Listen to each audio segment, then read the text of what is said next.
Live from the city that never sleeps.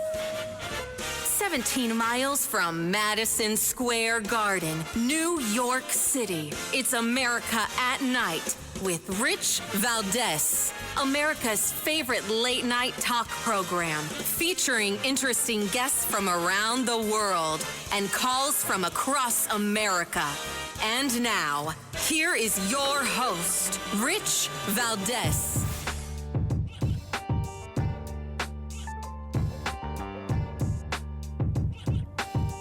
Hi there, good evening, and what's up, America? I am Rich Valdez, Valdez with an S, at Rich Valdez on all of the social media. Welcome to the Monday night edition of the program. We're live, we're national, and it is a blessing to be with you. It's about 7 minutes past the top of the hour. I'll give you the phone number if you want to weigh in. Plenty of things to discuss tonight. Busy weekend, busy day today. The phone number, of course, 833-482-5337. 833-4-Valdez. Man, there is so much going on tonight. We've got some talk about the big trade deal that happened over the weekend. We're going to talk about the criminal referrals from the Director of National Intelligence. We're going to talk about what's going on with the allegations that have been made by the Government Accountability Institute against Gina Haspel, the former CIA director.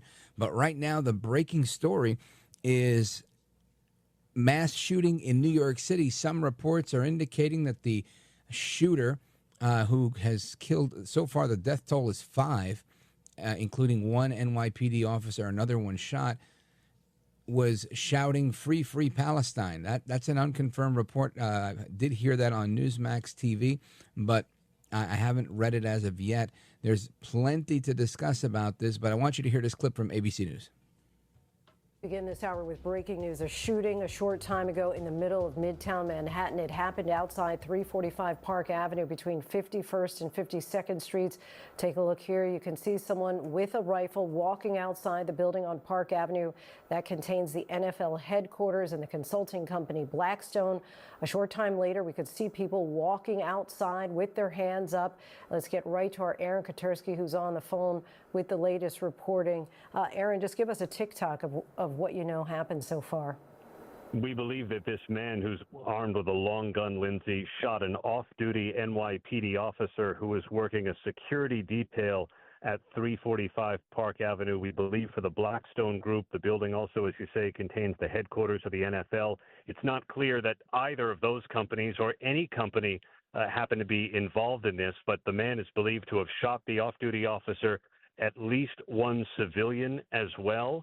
Their conditions unknown, and then fled inside the building. There was a floor-by-floor search as police pursued the suspect. People who worked for various companies in the building were told to shelter in place, and the upper floors remain locked down tonight, Lindsay. Finally, the shooting suspect, according to police sources, was found dead of what's believed to be a self-inflicted gunshot wound on the 33rd floor of the building. And so the lockdown is now over, Aaron, is that right? The lockdown is not over as far as the police are concerned. They are still keeping some of the upper floors of the building locked down, perhaps as they conclude their investigation, but other people have been cleared to leave. So it's just been a terrifying day and into the evening for people who work at 345 Park Avenue and the surrounding buildings in Midtown Manhattan, concentrated with any number of office buildings. There's some residential in the area, too.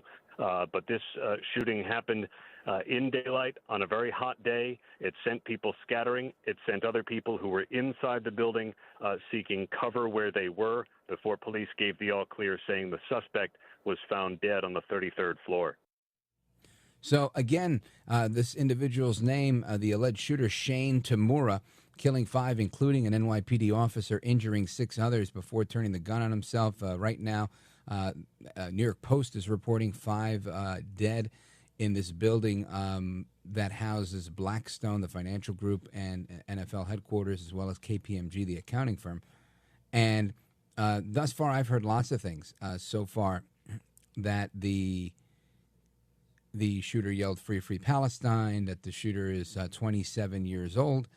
We've also heard a number of things.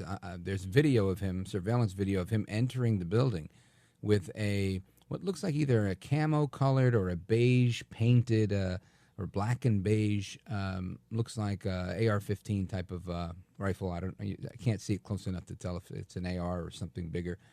And New York Post is reporting that he turned the gun on himself. They also have published an image of him on the floor with the nozzle of the gun, barrel of the gun, pointed away from him. I don't know how you turn a rifle on yourself and die from that, and then your arm still goes the other way. Could be. I'm no expert in that, but it sounds odd. I don't know. It's a really long gun. So we'll see how this thing ends up. That part of it is unclear. You know how these breaking news stories are. You get a lot of different stories, and then it's 9 o'clock at night in the East Coast right now, so in New York City time. I would suspect either late tonight or early tomorrow, there will be a press conference led by Mayor Eric Adams, who, again, I think people should highly question his leadership and what's going on in this city, that things like this occur. And you can't hold him responsible for every single thing. But a guy walking around the city without a mask on, without anything, he's walking around, he's wearing like a jacket and jeans and a blue shirt and sunglasses, and he's got medium length hair, and he seems unmolested by the world with this rifle in his hand. I don't mean to laugh. That's the incredulity. I don't think this is funny in any way, but I do think it's kind of crazy. Anyway, a couple of other details of what's going on here. Again, a police officer is amongst those that have been killed by the gunman, and this is again a Park Avenue, New York City, nice area, not far from the old radio studio I used to work at and Newsmax TV. Our new studio is downtown World Trade Center, so quite a ways from there. Let me see if there's anything else I want to add to this. All right, yeah. Looking at a photo of the guy that the New York Post is reporting, Shane Tamura. I don't know. In one glance, he looks kind of Pacific Islander. In another glance, he looks like African American. Maybe he's like Dwayne "The Rock" Johnson. Maybe a combination thereof. But this is the guy that they're. We now have a photo of the gun too. It's black, beige, and green. Palmetto State Armory, AR-15. Let's see what else there is here. Yeah, I don't know. I don't know how much of this stuff is all accurate, given the fact that this is a breaking story. So as more becomes available on this, we'll continue to give you the scoop on what's going on. I also want to talk about some of the things that are continuing. Right over the weekend, President Trump scoring this huge trade deal. And why was it huge? Because I believe he got the European Union to commit to buying $750 billion worth of energy from the United States. Now, if they're not buying it from the United States, who are they buying it from? Right, they could buy it from themselves, from the Russians, which is, I think, what a lot of them do or did. And that might be the leverage that Trump needs to bring Putin back to the negotiating table. Because right now he's kind of like, all right, talk to you later. You need to have some sort of financial leverage to bring that to the table. So I think this is a big deal, and with respect to that, as well as getting Ursula von der Leyen, the president of the European Union, getting her to the table. She was kind of feisty a few months back. Then she kind of changed her tone and said, hey, look, we're willing to do a zero tariff deal. And they ended with a mutual 15% tariff deal because they realized that their cars were going to get smashed. And Americans like BMWs and Audis and all these other European cars, Mercedes. So I think they did the right thing. It was a smart move. We're also going to talk about the criminal referrals to the Department of Justice. What is going to happen with all of that stuff? Then we're more conversation on Americans and what they're doing financially, because there's, things are improving, but we're not quite there. Right? There's more. We need interest rates we need the catalyst to be interest rates to go back down the way they were during Trump 1.0, which a lot of people say we'll never see those again. And maybe they're right. But that was what really put the economy on steroids. Everybody started owning a home. People love to buy real estate. If you never had one, you buy one. If you have one, you want to buy a summer home. If you are an investor, you start loading up. Why not, right? Money's cheap out there. You start buying more. When it's not, it's too much money, too much debt service. The risk isn't there. However, there's that little window between buyer's market and seller's market where prices start to go up because the rates are coming down. And that's, I think, the correlation coefficient, right? That little overlapping area of the Venn diagram where you can really, the sweet spot where you make your money. So let's see how that happens and how that plays out. I don't have any indication or reason to believe that Powell is going to do anything to accelerate that process. If anything, I think he's going to keep slowing things down, but we'll see. Maybe he, wants to play ball and does the right thing for America. Anyway, keep it locked right here. We're going to continue our conversation straight ahead regarding what the former CIA director might actually know and have done. Don't go anywhere. This is America at Night with Rich Valdez.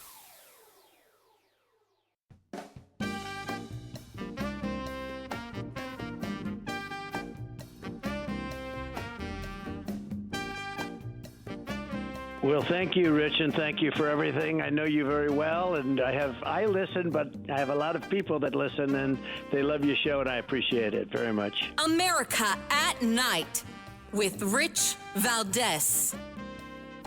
All right, amigos, welcome back. Rich Valdez keeping you company. We're live, we're national, and I'm here with you for the next couple of hours. 833-4-VALDEZ is the phone number, 833-4-VALDEZ. Now, check this out. About 6 or 7 years ago, maybe even more, I was at a Christmas party, a little mixer, for the legendary Sean Hannity. And I was invited by his executive producer, Linda McLaughlin. We were hanging out there, and she introduces me to a guy, and real smart guy. He was writing a book and doing research at the time on a bunch of different things and a bunch of corrupt actors. And one of the ones he told me about, he said, you got to watch. You got to watch the senator from California, Kamala Harris. She's going to make a run for the presidency, and he was right on every account. His name, Peter Schweizer. He's president of the Government Accountability Institute, and he's on the line right now. Peter Schweizer, welcome back, brother. Hey, brother. How are you doing? Great to be on with you. Thank God, we're doing good. So, Pete, I want to ask you about this article you've got in Breitbart, where you're asking the questions about former CIA director Gina Haspel. And I think you're onto something here because there's plenty to look at. And yet her name seems to not be coming up much in the latest conversation. Tell us about it. Yeah, I think the reason probably she's been overlooked is that, of course, Donald Trump appointed her director of the CIA. And I think the assumption that people had as well, she would not have been involved in the Russia collusion hoax. And look, I mean, we've got to reveal the files and see actually what role she did play. But there's, I think, a suspicious pattern of behavior that is troubling. So, here's the brief history. In 2007, she became the CIA station chief in London, in the UK. She then returned to headquarters. Then in 2014, and this is highly unusual, she was appointed back to that position by John Brennan in 2014. It's very, very rare for somebody to have a rotation as a station chief to the same station twice. Why is that significant? Well, she was at ground zero for all the major elements of the Russia collusion hoax. This is, of course, where the Steele dossier came from, a former British intelligence officer who shared that fictitious dossier he assembled. Mm-hmm. Steph Halper was there. Of course, he was the Cambridge academic who was working undercover for the U.S. government and trying to get information from Trump campaign people. There was a whole question involving Breedlove, the British intelligence officer, and the claims he was making about Russia collusion. Then, after Donald Trump wins in November of 2016, everybody's surprised, John Brennan makes another interesting move. He takes Gina Haspel and makes her deputy director of the CIA. And this, I think, gives her an opportunity to sort of cover the tracks. And this is where the allegation generally comes from. When Donald Trump appoints her as CIA director, she in 2020 gets called out by several U.S. senators and former intelligence officers as saying, you need to release some of the information, which he's authorized to do, about the files concerning Russia collusion to clear this matter up before the 2020 election. And she absolutely refuses. And the documents, of course, that she could have released before November of 2020 are the documents that we are now finally seeing more than 5 years later. So I think there's a lot of legitimate questions. She's a career CIA official. She was in the covert operations section. Was she doing the bidding of John Brennan? I think she needs to undergo some scrutiny as well at what role she might have played in it and what role she might have played in the cover-up. Folks, we're on with Peter Schweizer, and great piece in Breitbart regarding this very topic. And I think it's a very valid question. Now, what would the implication be? You know, speculating here, if we find out she had more involvement or she knew something that she didn't, what course of action do you take against the former CIA director? Are they immune like the president? No, they're not. I mean, you know, we need to be pretty clear on that. I think you're quite right when it comes to Barack Obama. Very similar to when they tried to, go after Donald Trump. The courts basically said, look, when it comes to official acts, the president has wide latitude. So there is immunity for the POTUS, for the president of the United States. That immunity does not extend to political office holders, whether you're the head of the CIA or you're a desk officer at the CIA, if you engaged in illegal criminal activity. Now, in her case, there are a lot of interesting implications. One of those, and this is where John Brennan, I think, appears to be in legal trouble, is the simple issue of were you honest before a congressional committee? Did you lie before a congressional committee? Sometimes people get cynical about this, Rich, and they say, oh, well, politicians lie, everybody lies in Washington. But the fact of the matter is you do actually take an oath. And if we're going to actually expect our public officials, when they are asked tough questions, to give honest answers, we need to enforce that law. And you can go to jail for 5 years for lying to Congress. And if they knowingly lied to Congress, and it seems like Brennan may well have done that, I think you've got to press charges, because otherwise everyone is lie to Congress, and congressional hearings become even less meaningful than they are right now. A very good point. Folks, we're on with Peter Schweizer. He's the president of the Government Accountability Institute. And Peter Schweizer, also author of many, many books. And we are discussing Gina Haspel.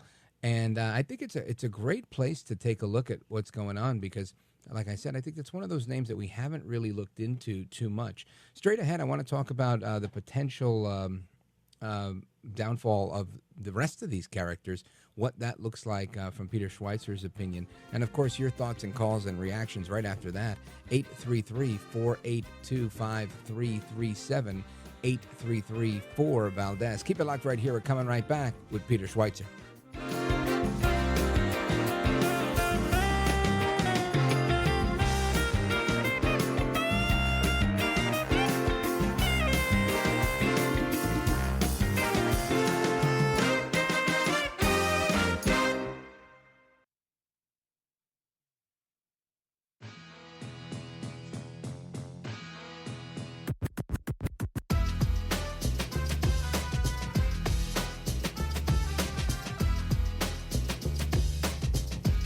America at Night with Rich Valdez. All right, amigos, welcome back, familia. We continue our conversation with you guys live and national all across the country. 833-4-VALDEZ. Going to get to your calls momentarily, keeping you up to speed on everything that's going on with this New York City mass shooting. As we get more details on that, we're going to give you an update, as well as continuing our conversation with Peter Schweizer. Now, Peter Schweizer is president of the Government Accountability Institute and has a great piece in Breitbart where he's asking the question, what does Gina Haspel know? And Gina Haspel, of course, the former head of the CIA. And so far, our discussion has led us to President Trump having immunity, President Obama having immunity, but, and according to President Trump himself, that's not going to help the rest of his friends, right? So what does happen with Brennan, Clapper, Comey et al.? Peter Schweizer, let's dig in.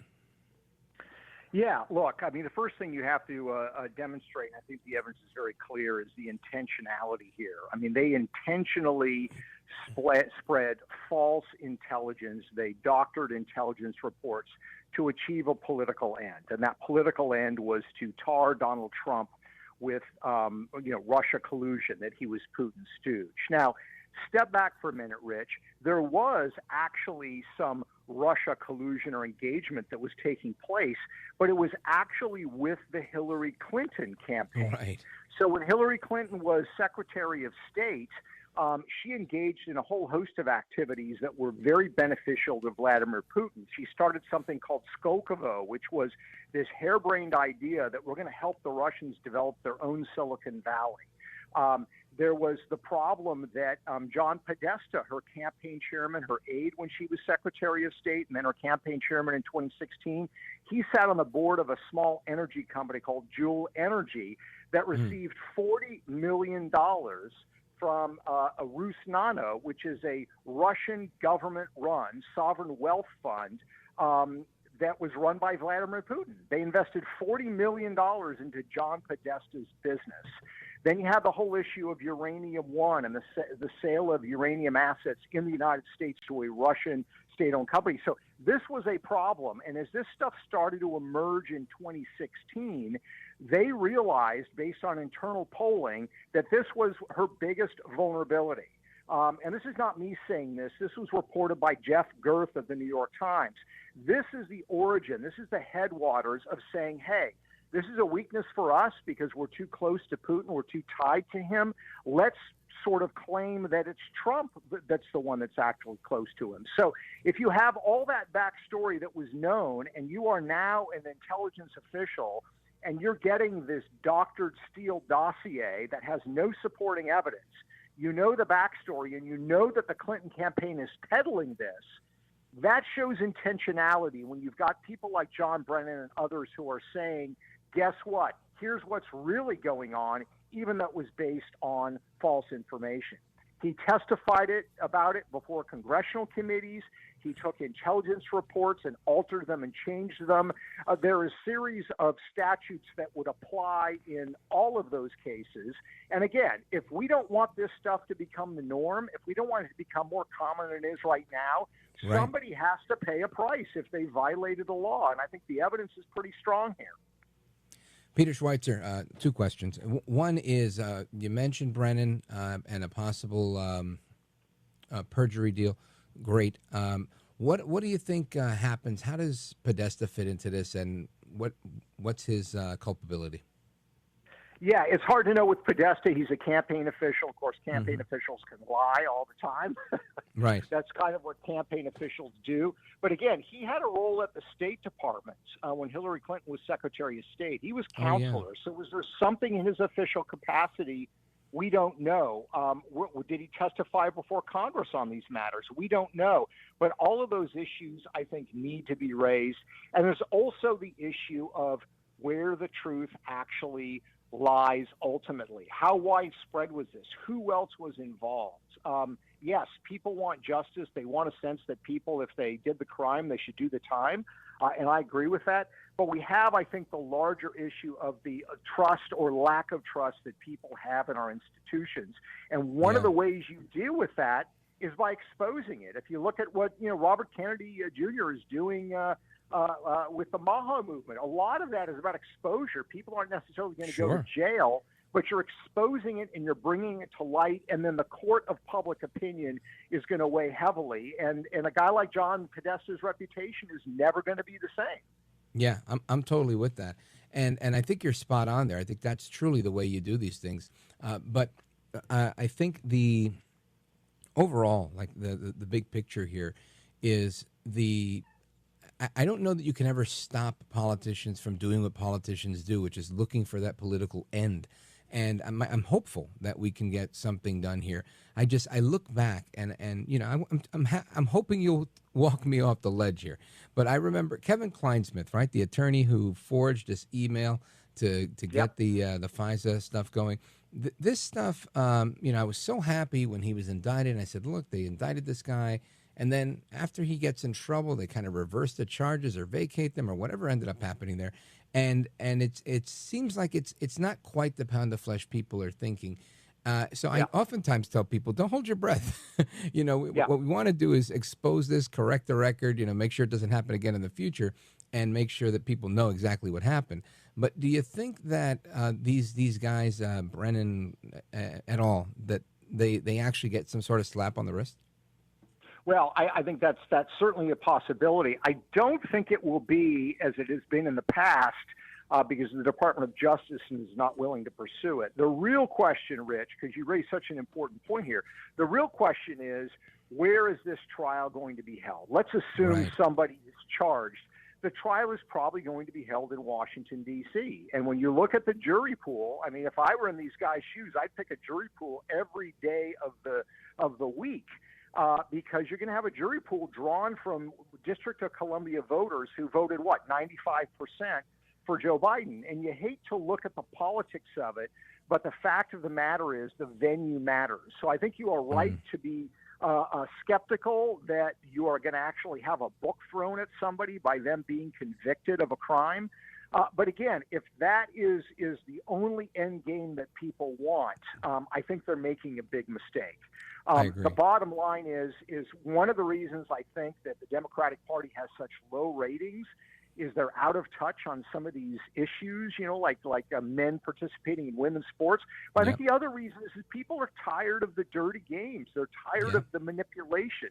And think of all the resources, the time and the energy and the distractions that occurred in the Trump administration when things could have gotten done because they had to deal with this made-up Russia collusion that led to an impeachment, that led to all these court hearings, that led to all of these, people losing their jobs and all this tumult.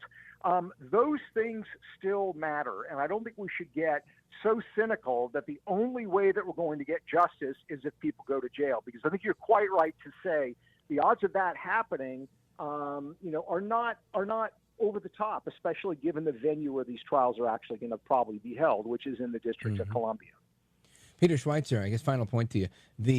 And I think you're right on that. I believe Barack Obama, the president himself, has said he's going to not do any type of jail for this.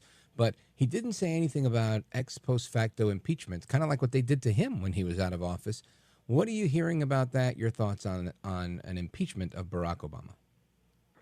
Yeah, I mean, I don't know how much that makes sense. I think the best thing that we can do is continue to expose what Barack Obama has done. And I think that his reputation has suffered enormously post-presidential.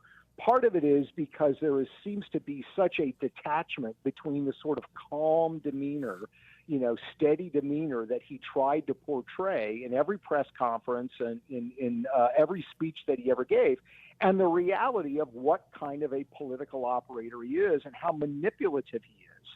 Look, lots of presidents do that. We know through American history, but I think the damage to Obama's reputation has been enormous, and I think we need to continue to reveal all that was known and done by him. I don't know that a post-presidential impeachment trial makes sense. It would be sort of more of a symbolic act than anything else.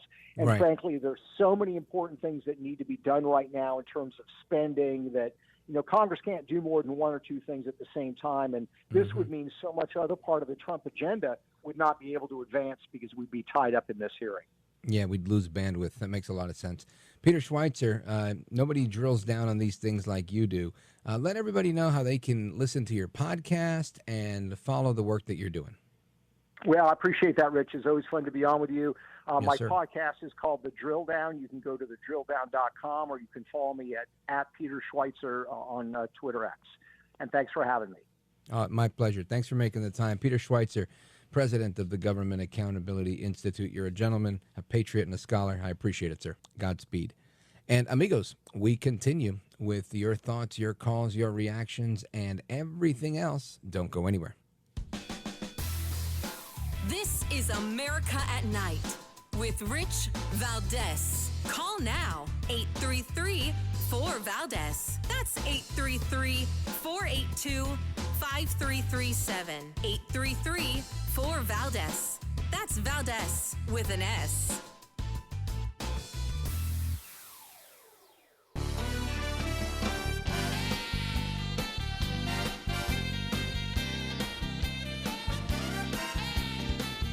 You're educating America, and you are giving us an opportunity to speak freely. That's why I love this station, and I love your show. America at Night with Rich Valdez.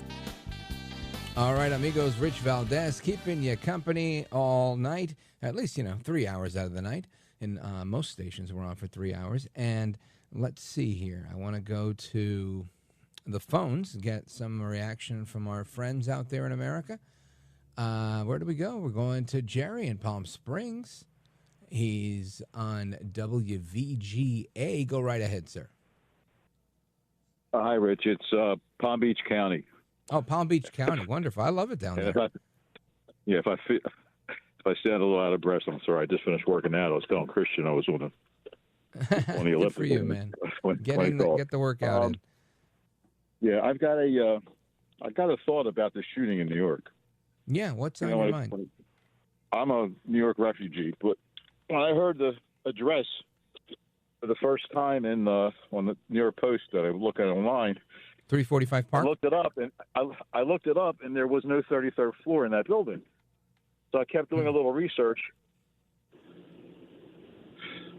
You there? Yeah. Go ahead. No 33rd floor. Yeah, I did a little research and came up with 345 Park, not 324, which they've now announced.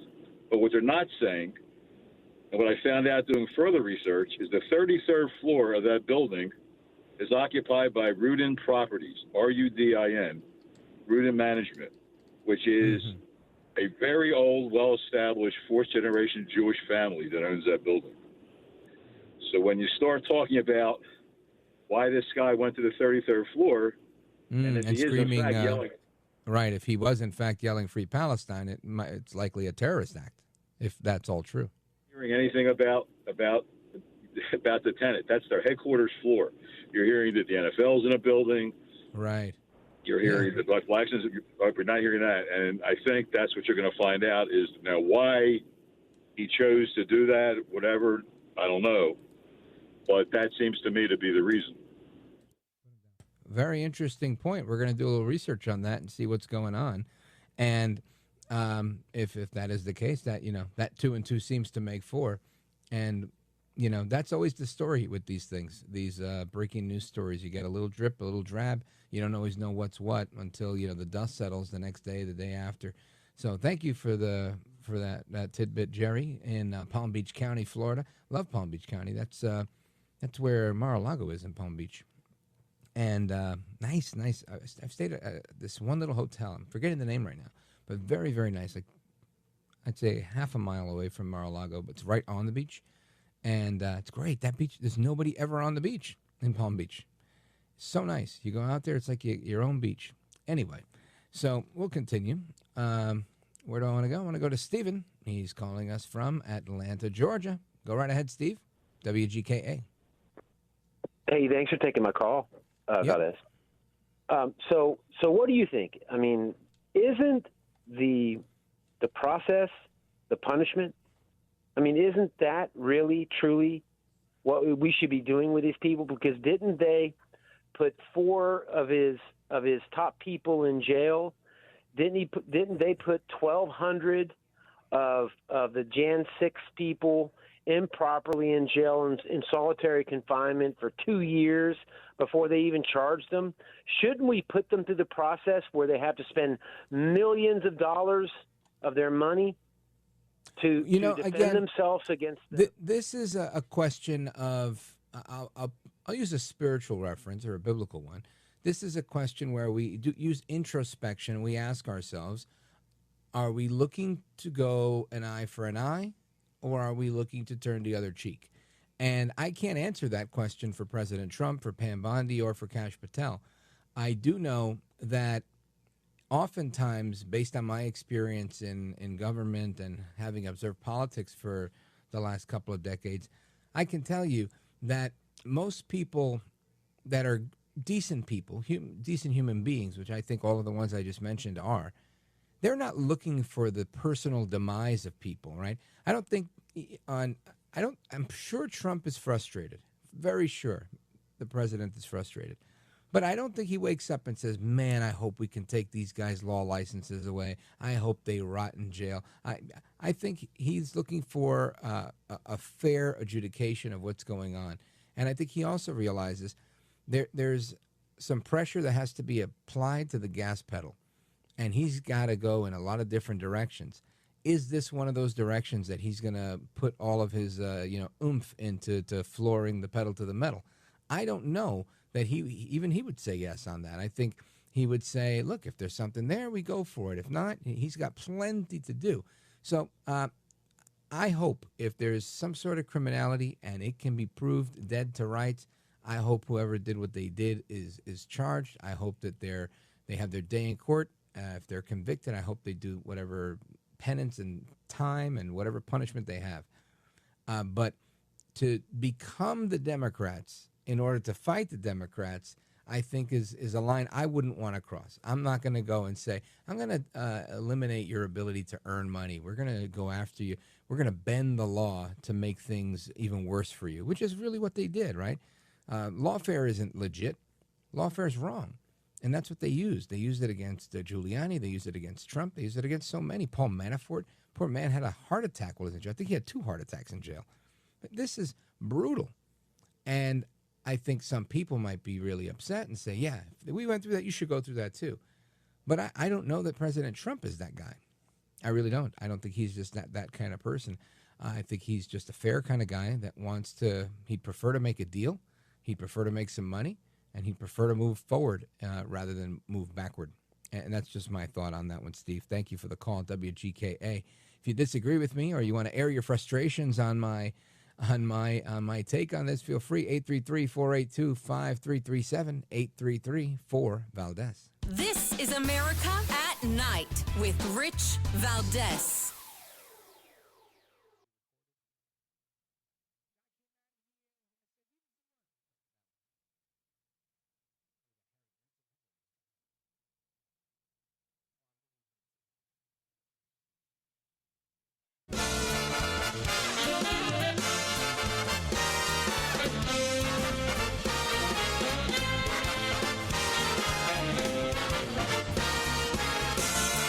Live from the city that never sleeps.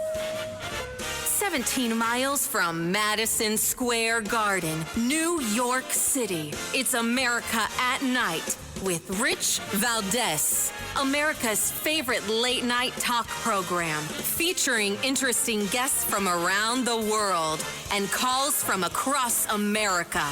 And now, here is your host, Rich Valdez.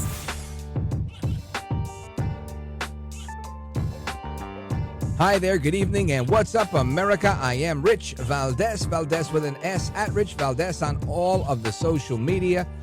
Welcome to the Monday night edition of the program. We are live, we are national, bringing you coverage of everything that's going on in America at night, and there's several stories that we're following. Of course, a breaking news story.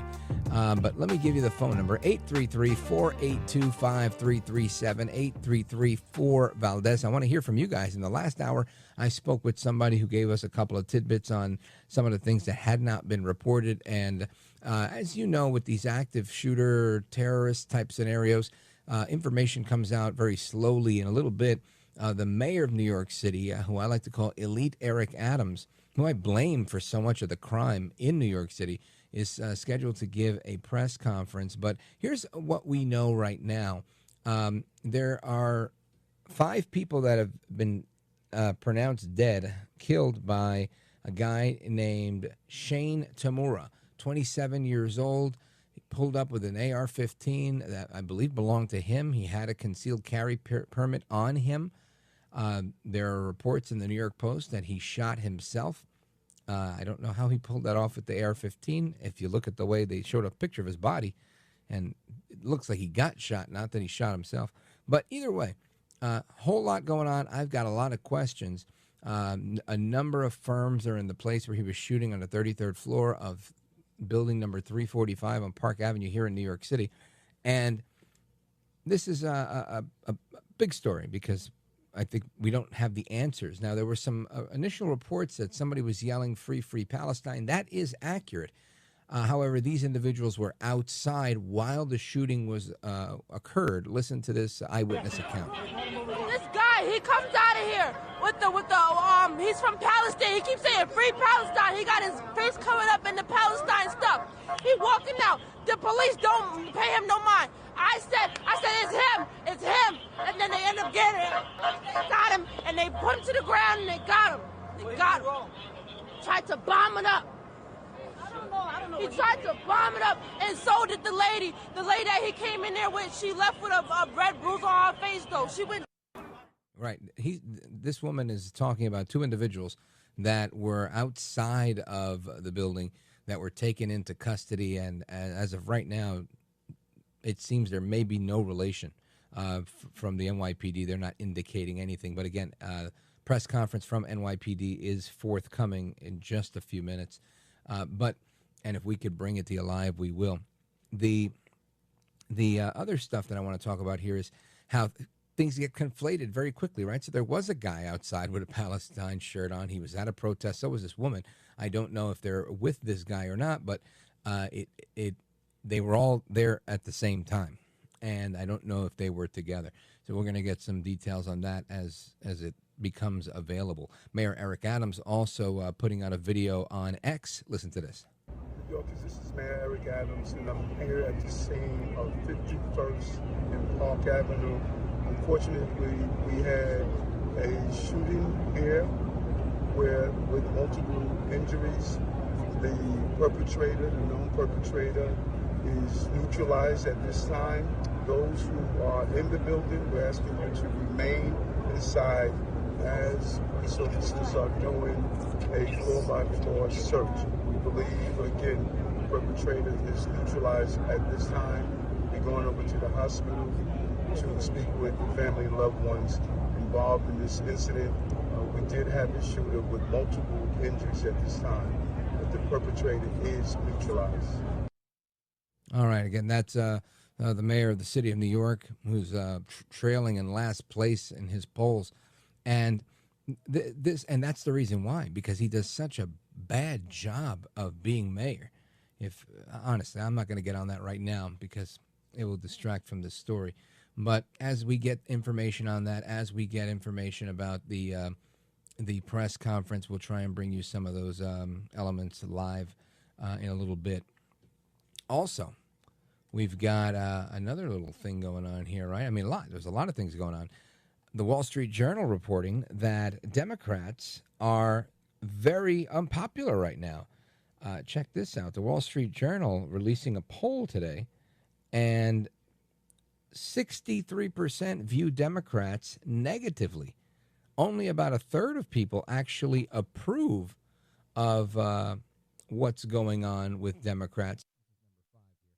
And this is the lowest rating since the 90s. Listen to CNN's Harry Enton. Check this out. This one was a surprising one to me, given everything that's going on in Russia, what happened in Iran, what happened in Gaza. But the bottom line is Democrats in the American voters' minds cannot hack it. What are we talking about? Party trust to more on foreign policy. Well, the GOP holds an average 6-point lead in the month of July. Look at this. Fox News came out last week, plus 3 points for Republicans on foreign policy over the Democrats. You think that number is not high enough for you? How about the Wall Street Journal? GOP plus 8 points when they match congressional Democrats up against congressional Republicans. The bottom line is this. Despite everything that's going on in the world right now, Republicans are more trusted on Democrats when it comes to foreign policy and the world at large.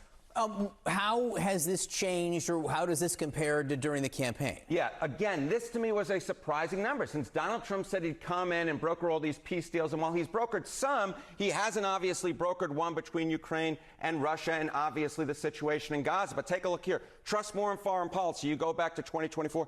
Trump had a 6-point advantage over Kamala Harris. Again, look at the average right now.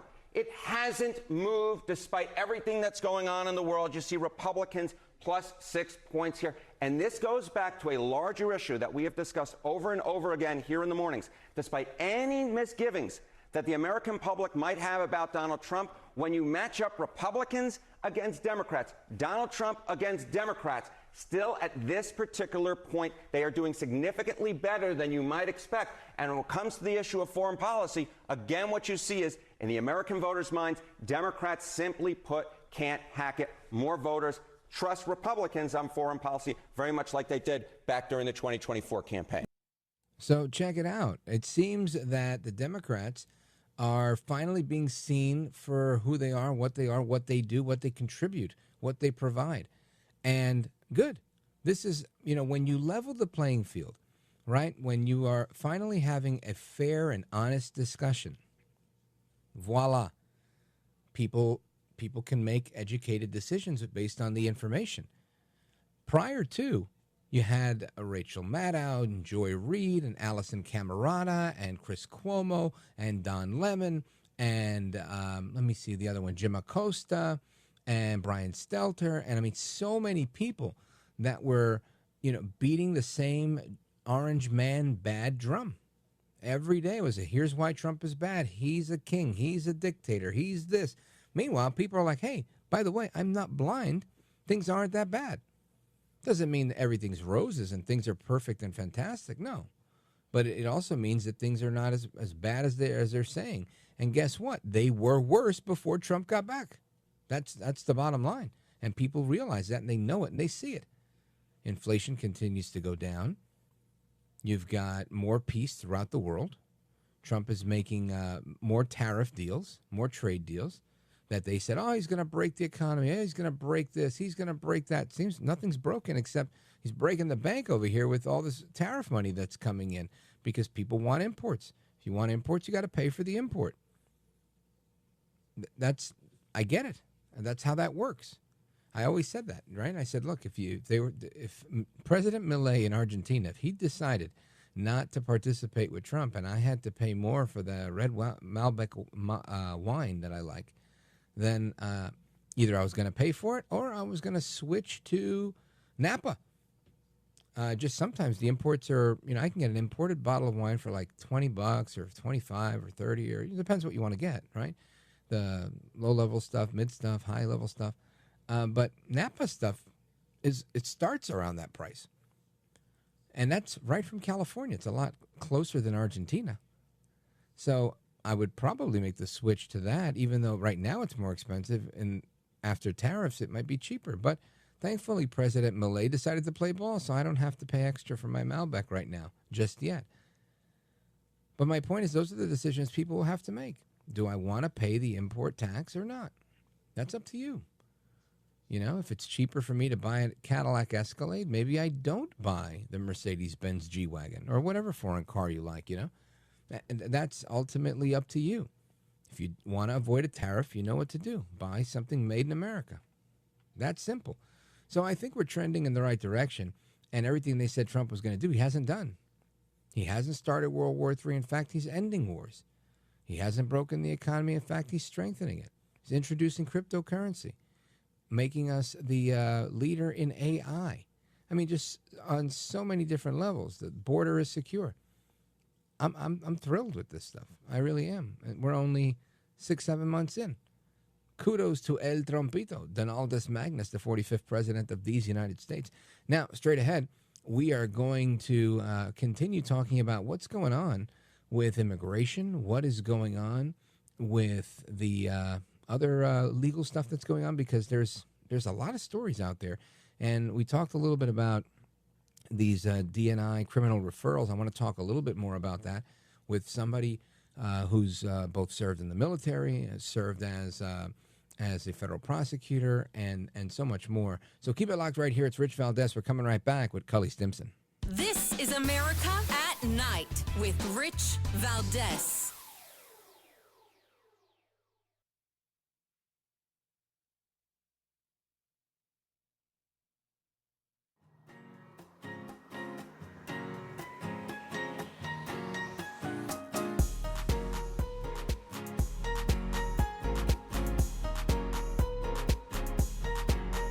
By the way, your ratings are up. Congratulations. I had somebody. It's always nice to check. I like to see, even if they're friends, I like to see how are they doing. Are people listening, right? That's but right. You're doing great. America at Night with Rich Valdez. All right, amigos, welcome back. It's Rich Valdez. We continue our discussion this evening, and I want to bring in our guest, Cully Stimson, and I'm glad he's with us because he has a wide-ranging background.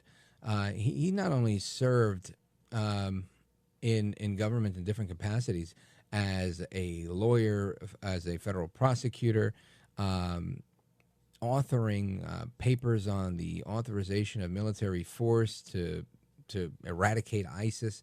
What else? There's a lot going on here. Work as Deputy Assistant Secretary of Defense for detainee affairs. Quite a lot of experience in different areas. And this is important, I think. It translates well to what we're doing right now. And by right now, I mean, like, the current political climate where we have detainees in Guantanamo, and then we move them over to El Salvador, and we've got them over here. He knows a lot about that. He's also served as a judge advocate general, as a JAG officer, as well as deputy chief judge of the Navy Marine Corps trial judiciary. And he understands military law. He understands criminal law. He understands these things a lot better than you and I. And that's why he's a scholar in residence, deputy director of the Edwin Meese III Center, manager for National Security Law Program, and senior legal fellow, and senior advisor to the president. Cully Stimson, welcome, sir. It's great to be with you. Thank you for having me. You bet. So I want to start with, I guess, maybe getting a reaction from you because of your vast experience in a number of these things from on this stuff that's happening in New York. There's this shooting in New York. Some calling it a mass shooting. Some are saying it's a lone wolf. I don't know what to make of it other than this guy went in there and shot a lot of people. Have you heard anything, through your law enforcement buddies? No, and I'm watching Twitter or X like you are, and of course, you'll never know in the first 5 hours, 10 hours what the 80% of the story really is. Right. And, the sad thing is some psycho took a gun, killed people, and tried to kill more people, and eventually took his own life, according to news reports tonight. That may or may not be true. It looks like it's true.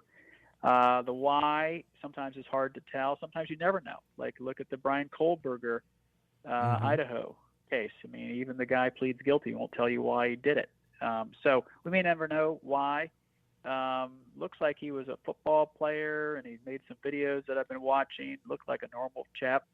But something happened, something triggered, no pun intended, changed and flipped him over. He snapped.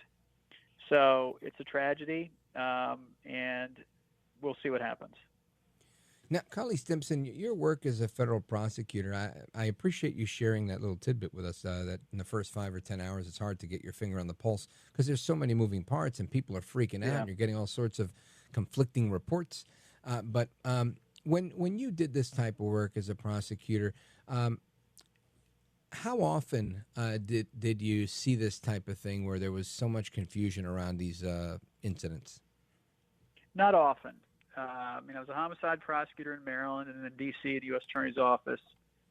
And, of course, I was a domestic violence prosecutor in San Diego. Those are violent cases, but those tend to be intimate partner relationships that result in violence and or worse.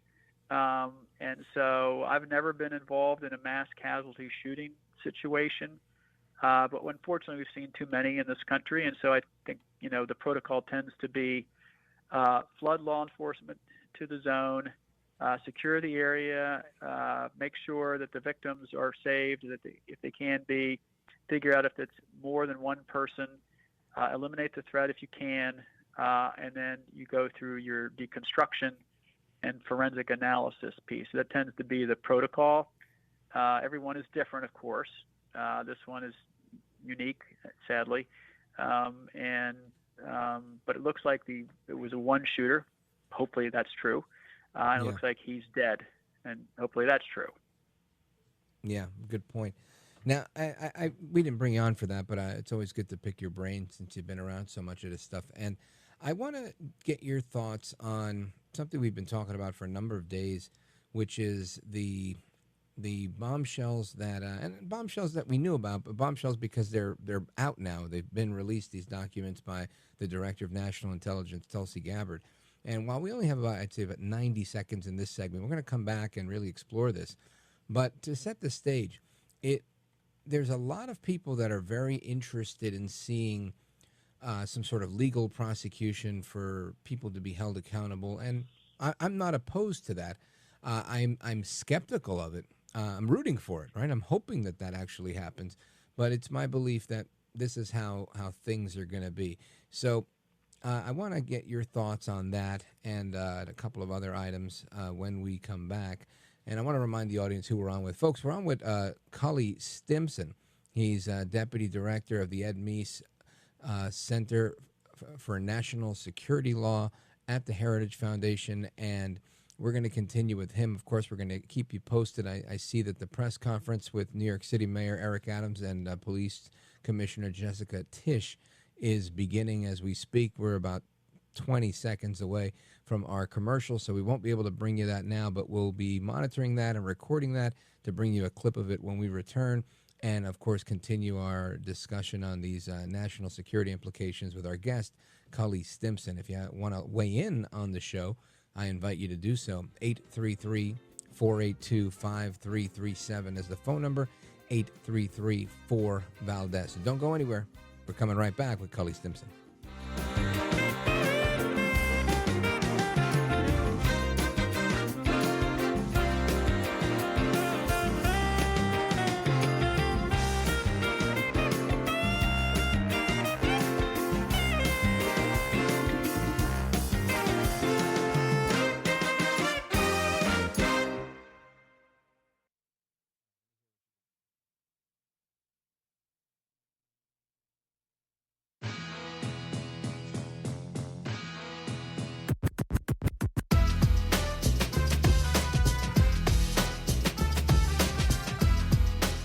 Thanks for what you do. You have so many people. You ask the questions that if the viewer had a microphone, they would ask that question, and you seem to always ask it right at the right time. So God bless you, my friend. America at Night with Rich Valdez. In a moment. Right now, I want to go to Jessica Tisch, New York City Police Commissioner, live. He served in the 47th Precinct. He was just 36 years old and a 3.5-year veteran of the department. He was doing what he does best. And to be clear, 6 total tonight died, 1 including the perpetrator. And I'm sorry, 6 total was shot. All right, that's New York City Mayor Eric Adams. Jessica Tisch is also speaking. We can't give you both of them right now, but I just heard her say in her press conference that it was not an AR-15, it was an M4 rifle, which last I checked, those aren't allowed, right? I don't think I can get an M4. Maybe I'm wrong, but I don't think I can. Anyway, as we get more on this and we can bring you the fullness of it, we'll do that later on. We're going to come back to our guest, Cully Stimson. Cully Stimson, again, from the Heritage Foundation. And Cully Stimson, we were talking about a different legal situation, and that is the one that the national security establishment from the Obama White House may find themselves in, maybe minus Barack Obama. President Trump alluding on Friday that his immunity decision from the Supreme Court would likely protect President Obama, but it wouldn't protect the rest of them. Your thoughts? Well, first off, most people never read that decision. I have, as have my colleagues at Heritage, and you have to be very clear about what the chief said in his majority opinion, and that is the president under Article 2 is entitled to absolute immunity for acts that fall squarely within the 4 corners of his authority under Article 2, including chief law enforcement officer and commander-in-chief. But if he takes actions outside the left and right bookends of his job responsibilities, he may not have immunity. And so if he murdered somebody, not saying Obama did, obviously he didn't, but if a president, any president, does something ultra-virus, in other words, outside his job responsibilities, he may not enjoy that immunity. And so this is very fact-dependent, and it's my hope that by referring this to the Justice Department, they focus on facts. And facts are stubborn things to get a hold of, and oftentimes you have to put people in front of a grand jury. Oftentimes you have to pit one person against another lawfully and check out and try to corroborate or de-corroborate their stories. So this takes time. The stakes are huge, and one has to hope that the allegations aren't true and that it's a weird combination of coincidences. It doesn't look good, but not looking good doesn't equate to beyond a reasonable doubt. So this is why it takes time. Right, and I know with the assertion that it's a conspiracy, I think that's one of the hardest things to prove. No, not necessarily. Remember, a conspiracy is just an agreement between two or more people to do something, the object of which is a criminal act. And so conspiracies aren't necessarily that hard to prove. And also, because of the rule, the prohibition against the admission of hearsay in cases, conspiracy trials oftentimes allow you to use the admission of a co-conspirator in the building of a case against a particular target. So it's actually sometimes easier to get in statements that would otherwise qualify as non-admissible hearsay. So not to get in the weeds, but people act like conspiracy cases are hard to prove, not necessarily so. Okay, well, I thought that was the case because of having to prove intent. So if that is in fact the case, then how do you see this moving forward for some of these characters that are involved, like Brennan and Clapper and Comey? Well, I think the gravamen of the allegation is that on day one, there was an intelligence report that said the Russians did not interfere with the elections. And then the intelligence report came to a 180-degree opposite conclusion, shortly thereafter, whether it's the next day or the day after. And the question is, what, if anything, changed? Is there substantive intelligence, which the public should not know about, by the way? The tactics, procedures to gather that intelligence should be not in the public eye, such that a 180-degree reversal was warranted. And if it was, well, then, okay, maybe that falls into the ambit of was it reasonable or not. But if it was nothing but politics or something other than facts and intelligence, then that leads you down a very different road, and you have to follow those facts wherever they go. So in a case like this, and again, I don't think, correct me if I'm wrong, I don't think there is precedent of former national security people, being brought up on charges for something like this, for gathering false intelligence or distributing it. How do you proceed in this type of uncharted territory, or is there a precedent for it? There's not a recent precedent that I'm aware of, but I don't think in many ways it's much different than a high-level other national security investigation where you use the grand jury or you use the investigative powers of the Justice Department to dig into facts that you know. You eventually work your way from the bottom up through interviews on the record. If they're willing to do it. If they lawyer up, then you're going to have to get information other ways, lawfully, of course. And eventually, you're either going to come to the conclusion that there's a reasonable likelihood of success on the merits, and you have a prosecutable case on some articulable crime against one or more people, or you realize that, yes, there's evidence, it's certainly by preponderance, but it doesn't get us beyond a reasonable doubt, and you can't go forward in a criminal context. All right. So I guess based on your experience and your understanding of the news reports in this case, do you think that there will be an outcome that might satisfy the people that are looking to see accountability? No, and the reason I say that is because no matter what happens, no one on both sides is going to be 100% satisfied, because this has become so politically intertwined in the Trump cheated, Trump won, Trump stole the election, Trump didn't steal the election, the Russians this, the Obama team did this, that people's minds are pretty much set. And I think the subset of people who are open to waiting to see what the facts may reveal is pretty small. And furthermore, you're going to have people, if the Bondi Justice Department moves forward and gets an indictment from a D.C. jury, unlikely. I used to practice there. Then they're going to say, oh, you can't trust the Bondi Justice Department. They could indict a ham sandwich. And if they don't do it, they're hiding something. They shouldn't have gotten it. So this is fraught Damned territory. if you do, damned if you don't. Right. Exactly. Yep. I Cully hope I'm Stimson. wrong. I hope there's some conclusion, but I just doubt it. I want to ask you if there was a change of venue, would that change the trajectory of this? Well, in theory, it shouldn't, but here it could. So if you went to EDVA, the Eastern District of Virginia, which is called the Rocket Docket, and you get a different type of grand jury pool, it might, but you can't forum shop. You have to take it to the grand jury in a jurisdiction where the corpus of the crime or crimes took place. You can't just pick that random place over in Idaho or someplace in Montana or some red state. So typically it would be D.C. It doesn't have to be D.C. It could be Maryland, it could be Virginia. We'll see. Now, before I let you go, let's talk a little bit about immigration, because I know immigration has been a hot button issue, and it continues. What's your take on how things are unfolding in that arena?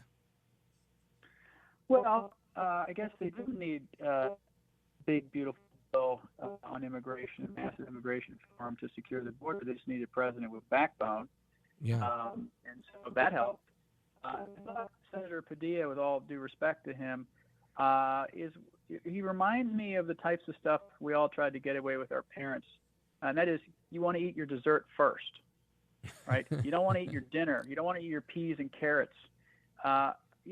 The hardest part of the immigration conundrum, because of the border policies of the Obama and then Biden-Harris administration, the hardest part is, what do you do after you enforce the laws, after you on all the illegals and get as many out of the country as you. What do you do with the remaining people who've been here for 10, 15 years, who've, yes, they broke the rules coming in, but they've otherwise been lawful and so-called productive members of society. Maybe they have kids. A lot of them do have kids. But that's the dessert. You don't start there. You start with securing the border. That happened. You then encourage states, which they can do all sorts of things to enforce federal immigration law, like requiring licensed businesses to use E-Verify, targeting businesses to knowingly hire illegal aliens, all sorts of other things that I wrote about at Heritage. And once you put all those things in place in a step-by-step way of reestablishing law and order and enforcing the federal immigration laws, then you can, down the road, address the big tamale, and that is, what do you do about the X number? I mean, you don't start with the 10 million and throw in and eat dessert first. You start way earlier with all the other harder parts and things that Trump is starting to do. So I think it's a pie-in-the-sky proposal. It's not going to go anywhere. It's blanket amnesty. And if we went to that first, it would encourage more people to come to the country. And we learned that the hard way with the Simpson-Mazzoli Act in '86. With Reagan. Which Trump said, with Reagan said was his biggest mistake ever. Yeah. I don't think he's wrong there. Okay, makes a lot of sense to me. Cully Stimson, let everybody know how they can find you on the internet and how they could follow your scholarship and your work at Heritage. Well, thank you. Yeah, I'm on Twitter at Cully Stimson, CULLYSTIMSON.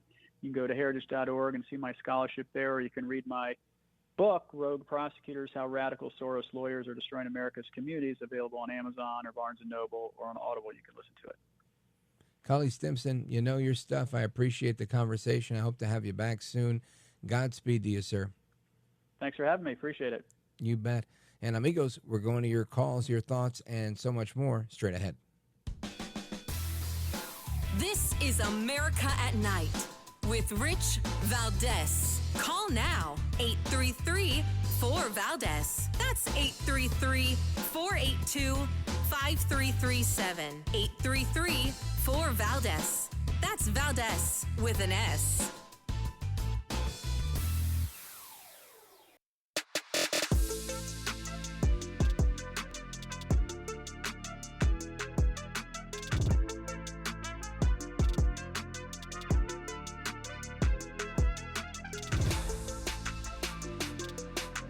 America at Night with Rich Valdez. 6:28 p.m., the 911 call center started receiving multiple 911 calls for an active shooter inside of 345 Park Avenue at 52nd Street in Manhattan. What happened next is under an active investigation, and details are still coming in, but here's what we know so far. Surveillance video shows a male exit a double-parked black BMW on Park Avenue between 51st and 52nd Streets, carrying an M4 rifle in his right hand. He walks towards the building's entrance. That individual was seen exiting the BMW alone. The building's security camera footage shows the shooter enter the lobby, turn right, and immediately open fire on an NYPD officer. He then shoots a woman who took cover behind a pillar and proceeds through the lobby, spraying it with gunfire. That is Police Commissioner Jessica Tisch, NYPD, New York Police Department, and giving the update on what's going on. And, of course, my thoughts and prayers are with the officer that was murdered, as well as the other individual that was murdered, and several others that it seems that have been injured and shot in this shooting. And I want to get some thoughts from you guys because there's plenty to discuss. Our buddy Eduardo's calling us from Tampa, Florida on WENG. Eduardo, go right ahead. Yeah, good evening, Rich. Well, I wanted to bring up something else. You had a man over there in Traverse City, Michigan, near a Walmart who stabbed 11 people. Yeah. And thankfully, you had a Marine who brandished a gun and was able to, hold this person along with some other people until the police got there. So this is why concealed carry works, along with citizens being involved, holding people until the police get there. Yeah, I it's funny. I mentioned that at the top of the broadcast, and I saw the video online of this, and it's a white guy who's the stabber, and this black guy with dreads is the hero here. And he pulls out his gun and he just points it at him sideways. He's like, "Get on the ground," and the guy's like really scared. And then this other guy comes and pushes him down to the ground, and they hold him down. And I thought, man, what a great instance of good guy with a gun stops bad guy with a gun, right? And it's such a simple idea, but one that, I stand by it. An armed society is a polite society. So, yeah, thanks for bringing that up, and I think you're 100% right on that. And what do you think about this stuff going on in New York City?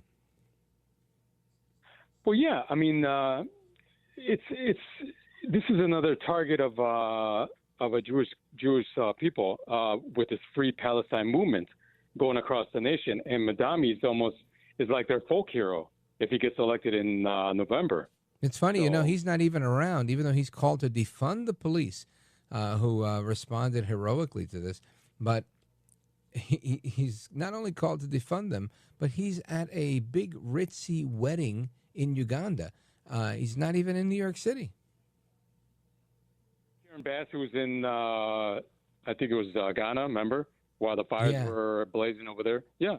Everybody goes on vacation when they're needed, right? Or when they should be around. I guess the continent of Africa is the place to vacation. I haven't had the pleasure. Thanks for the call, brother. I appreciate it. Eduardo, Tampa, Florida. Shout out to WENG, where he's streaming the show. And we're going to continue with the rest of your calls and more straight ahead. Don't go anywhere. This is America at Night with Rich Valdez.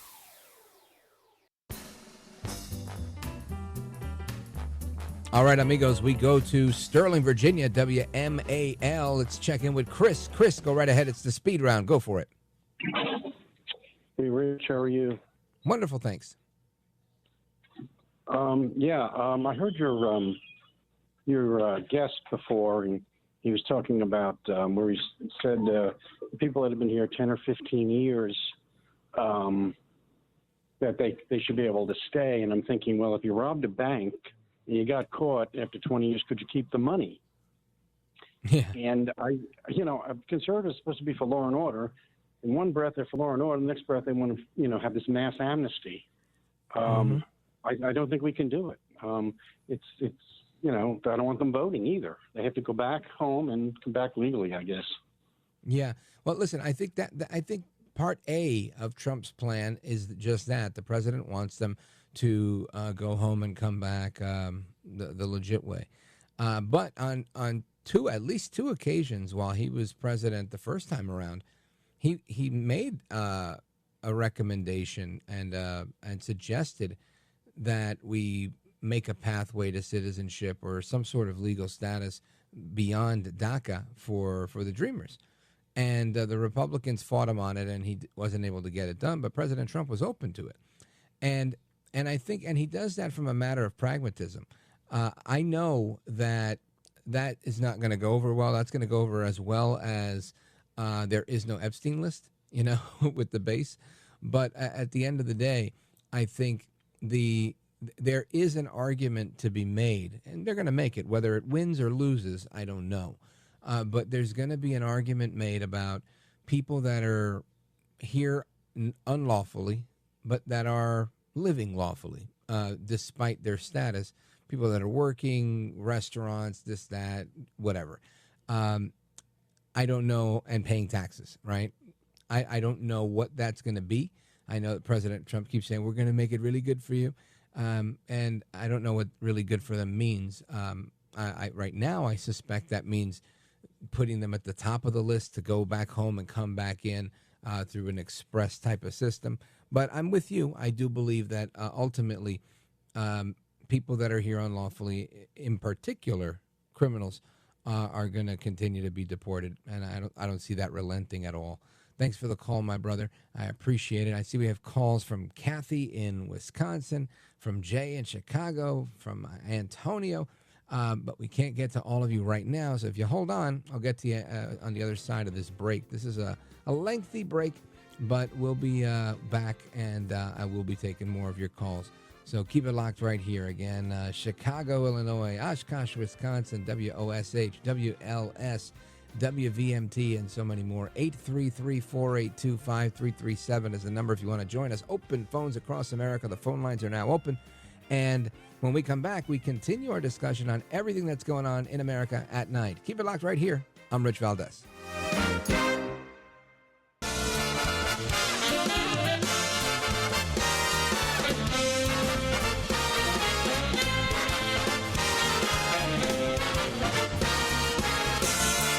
Live from the city that never sleeps. 17 miles from Madison Square Garden, New York City. It's America at Night with Rich Valdez. America's favorite late night talk program featuring interesting guests from around the world and calls from across America. And now, here is your host, Rich Valdez.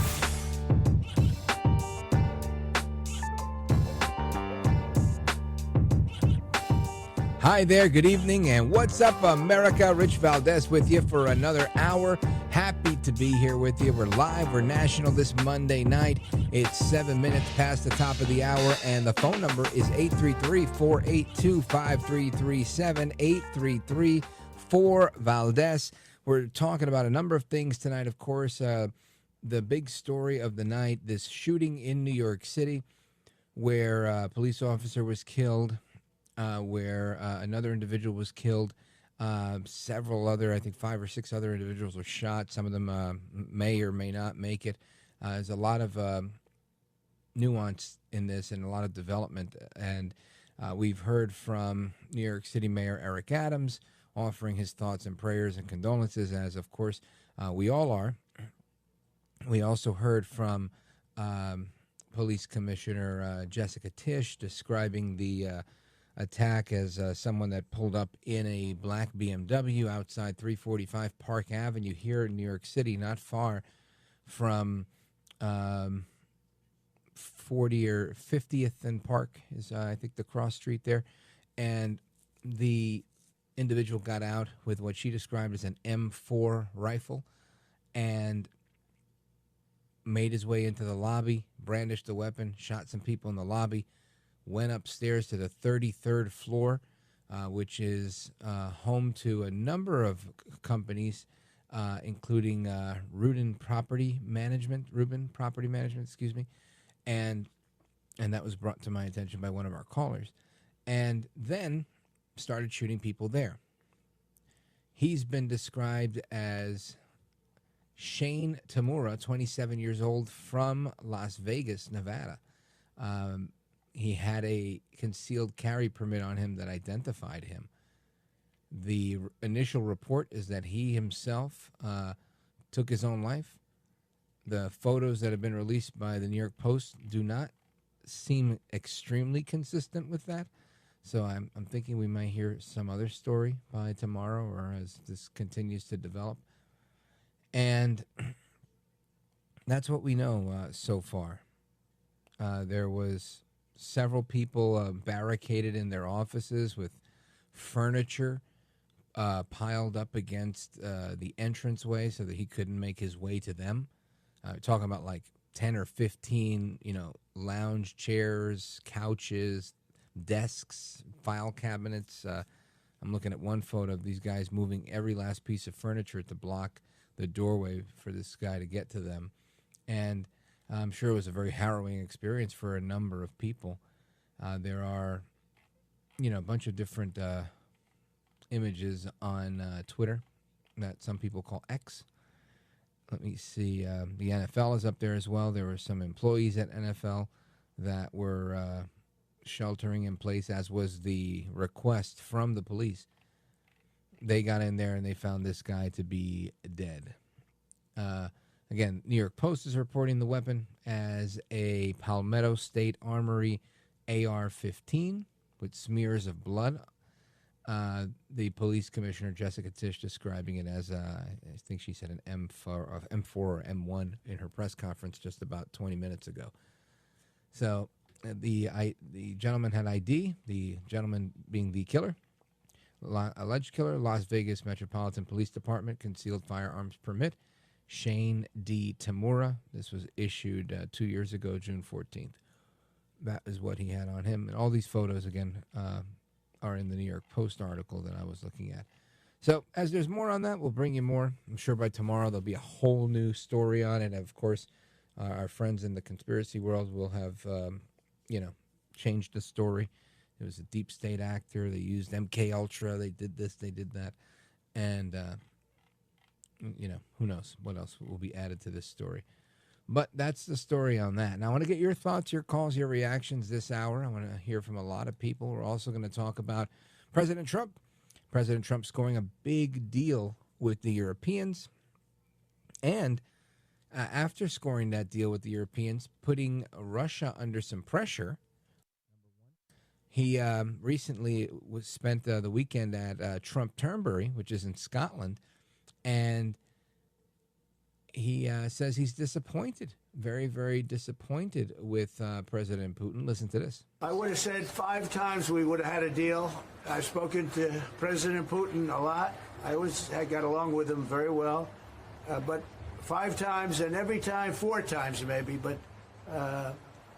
we've had discussions. You and I have had discussions. Yeah. We thought we had that settled numerous times. And then President Putin goes out and starts launching rockets into some city like Kiev and kills a lot of people in a nursing home or whatever. You have bodies lying all over the street. And I say that's not the way to do it. So we'll see what happens with that. I'm very disappointed.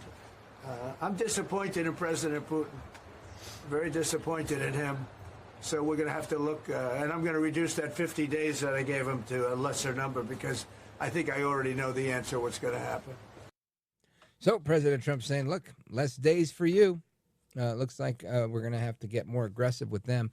I don't know if that's part of the leverage that he's now gotten with getting the Europeans to purchase $750 billion in energy, along with the rest of the trade deal that he's put together with the European Union with President Ursula von der Leyen just yesterday. But this is clearly part of that strategy, at least from my opinion it is. He also met with Prime Keir Starmer. He's from the UK. They discussed the idea of setting up food centers in Gaza without boundaries or fences.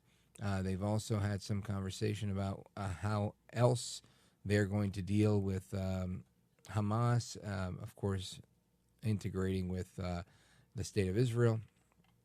Mike Johnson on Meet the Press over the weekend, announcing that the terrorists in Gaza, Hamas, are stealing the food and aid and profiting from it. Listen to this. The images are disturbing and heartbreaking. We all want a peace there in that region. President Trump is trying to forge that, and we support it 100%. I will tell you that I've spoken to my friend Ambassador Leiter, the Israeli ambassador to the U.S., and to other Israeli officials. This is important to note. Israel, since this war began, has supplied over 94,000 truckloads full of food. It's enough food to feed 2 million people for 2 years, trying to get that into Gaza.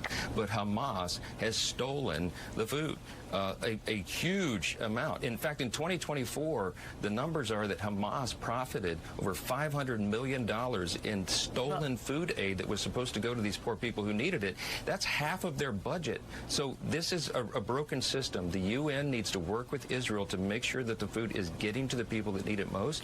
The IDF, I'm told, as recently as this morning, will begin tomorrow in opening new channels of distribution to get it to those people who are desperately in need. That's Israel's intention. That's the U.S.'s intention, and the UN as well.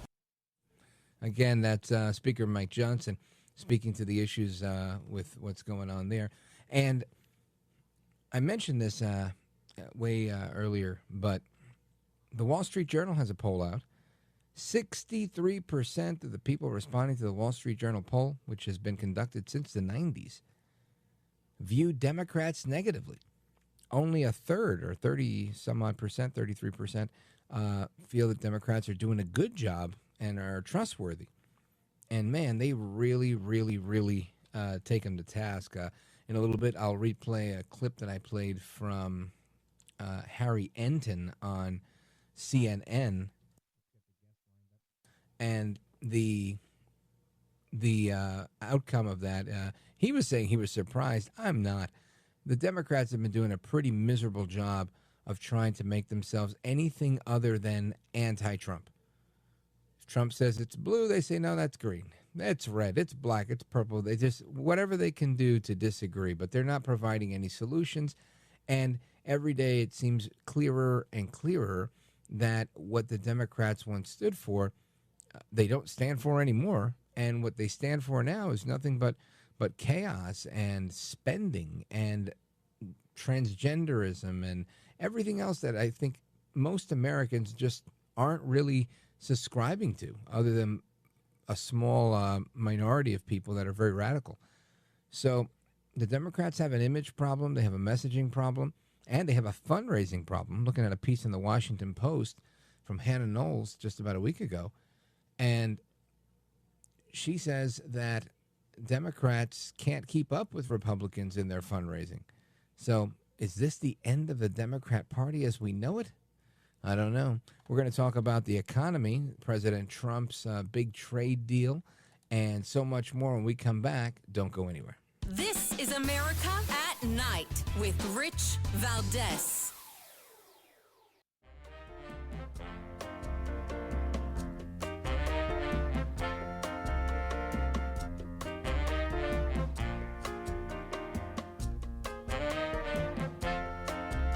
Look at Rich Valdez. He's now a radio host, and he's a great radio host. America at Night with Rich Valdez. All right, amigos, welcome back. Rich Valdez keeping you company again for another 40 minutes or so. And I want to talk about a couple of things, right? Over the weekend, President Trump signed a big deal, trade deal with the European Union. Ursula von der Leyen, the president of the European Union, was there with him at his Turnberry golf resort castle, and they finally struck a deal. Big deal because it includes $750 billion that they have agreed to purchase in American energy. And I think this is a good move because it gives Trump a little bit of leverage with Putin, all right, because they were likely going to buy that energy from Putin or from somewhere else. So now that that's coming our way, it, puts us in the driver's seat somewhat, in that regard. So I want to talk about the trade deal because I think overall a lot of people were skeptical about tariffs. I've supported the tariff thing, but I had concerns. I know that it can be expensive. I remember what Trump 1.0 looked like, even now. I mean, I just did the shocks on my car, and I paid way more than I thought I was going to pay because parts are so expensive. So, and there's no escaping that because the wholesalers are getting hit over the head, and they're not absorbing it when it comes to auto parts. But needless to say, all that being said, of all people to come out and say, you know what, I think I was wrong about this, Bill Maher, right? Bill Maher, the big liberal comedian who hosts a very popular podcast, he said this over the weekend. I, along with probably most people, was saying at the beginning, oh, you know, by the 4th of July, somebody had to think how the country was, the economy was going to be tanked by then. And I was kind of like, well, that seems right to me, but that didn't happen. Now, it could happen tomorrow. I'm just saying that's reality. So let's work first from the reality of that, not from I just hate Donald Trump. Because that's boring and doesn't get us anywhere and leads you to dishonesty. Because the truth is, I don't know what his strategy is. But look, the stock market is at record highs. I know not everybody lives by the stock market, but I also drive around. I don't see a country in a depression at all. I see people out there just living their lives. And I would have thought, and I got to own it, that these tariffs were going to found. I don't see a country in a depression at all. I see people out there just living their lives. And I would have thought these tariffs were going to sink this economy. He thought the tariffs were going to sink the economy, yet that didn't happen. So I want to bring in our guest, and he's got a lot of experience when it comes to this. I haven't seen Rick Amato in a long time, but the last time I saw him, I was on his TV show probably about 10, 12 years ago. Rick Amato's founder and CEO, as well as the editor-in-chief of Your America Media. He's the host of the Amato Report. He writes a column. He's very active on social media, and he's with us right now. Rick Amato, welcome, sir. Hey, Rich Valdez, great to reconnect with you. Great to be on your fabulous radio show, America at Night. Well, thank you, brother. I appreciate that. And I want to get your reaction to this Bill Maher stuff because, you know, Bill Maher, I guess he kind of stays in the public eye. The left loves him because he says what they like. And then, you know, people on the right get all excited when you get a lefty that says something that, you know, like a broken watch, that even that is right twice a day. What do you think? Yeah, you know, you're right. You said it perfectly well. You know, the left loves him because, you know, he's in their lane. But the right will always love when someone in the left lane says something the right wants to hear. And you know, both sides of the political spectrum do the same, you know, have the same thought process in that sense. Maher has, this is not the first time he's done this, as I'm sure you know. I mean, I feel like it's a monthly thing for him. That's right. It's a monthly thing. And you could, on the one hand, you could say, all right, Maher is just marketing, trying to broaden his audience. You know, to be the cynical. Or you can say, you know what, Bill Maher is fed up and sick with people who only want to believe what it is that they're told to believe. And I hope that's why he's doing what he's doing. All I could tell you is I think people like Bill Maher and others, Stephen A. Smith, I think they really are emblematic of what was once a Democrat Party that wasn't sold out to transgenderism and Marxism and every other ism that they could get their hands on. And I think that's why it sounds so refreshing to a lot of people.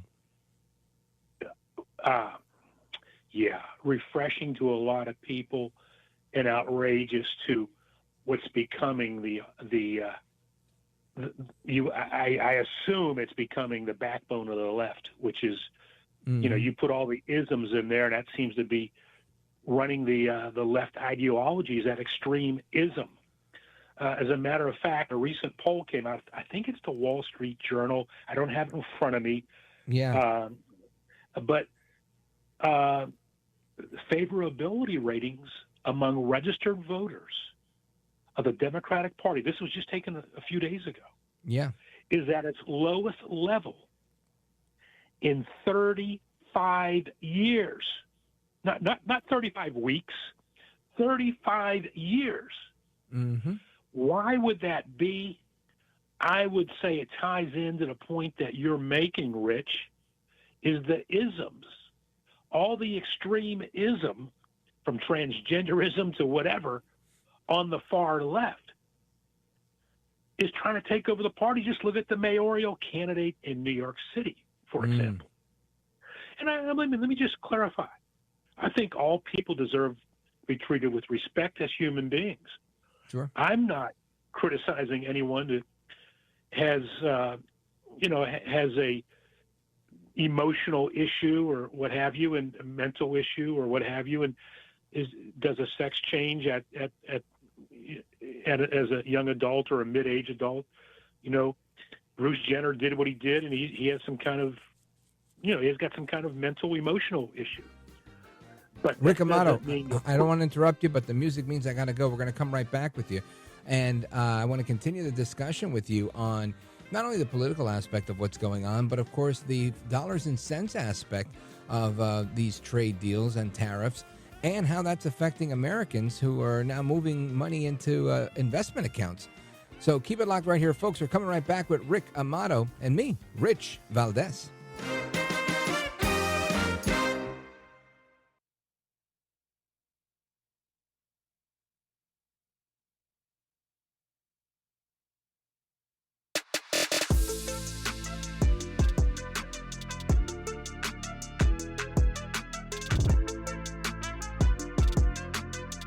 I want to listen to you, Rich, all the time. America at Night with Rich Valdez. All right, amigos, welcome back. We continue our discussion with Rick Amato.